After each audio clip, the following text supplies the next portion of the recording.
rewards in heaven and actually turn into all about the law of God. And that's what we had struggles with last week. And that's why I believe this is of the Lord, because my perception of the law of God and your perception is different. And I think the Lord wanted to clear that up today, honestly. And this does tie in with our reward in heaven. So I'll just get started. First of all, what is our reward? And people tell you, well, you receive so many rewards, for your good works down here. You're going to get, a bigger crown or extra stones in your crown or something, which I don't believe any of that. I believe everybody gets paid exactly the same. And when do we receive our reward? When do we receive it down here, or do we receive it in heaven? Who acquires it? And the Bible speaks of this very plainly. So I'm going through my concordance of the rewards, all the rewards. I went through every single verse that had rewards in it. And I noticed that there are only two people that are rewarded in the Bible. And that these two people are the heathen, which are rewarded with wrath and the fiery indignation of the Lord. And then they're the children of God that are rewarded with what? Well, that's what I'd like to find out. And how we obtain these rewards. The Scriptures make us fit for our reward. And our reward is given by our handling of the Word and the works that come from proper handling.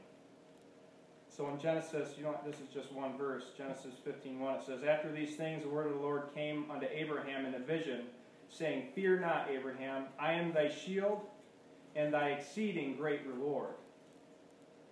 God says, I'm your reward. Right? And we're going to go through Psalm 19. You can turn there. And then we'll go through immediately after. I'll write these on the verse so we're not lost. Psalm 19, which is where the teaching starts. 19. And then we'll go through Galatians 2:16. And then 1 Corinthians 3. And what I'm excited about is that all this is exactly what we're learning about in John. Can you hear him? Can you? Okay. You're afraid to speak up, Corey. Well, if it's of the Lord, hopefully he'll do the work and open the ears. And Colossians a bit in there. But in Psalm 19, David goes on to explain the rewards and the laws and the precepts. And he says, the law of the Lord is perfect, converting the soul. So the law of the Lord is perfect. The law of the Lord is perfect. And it converts the soul.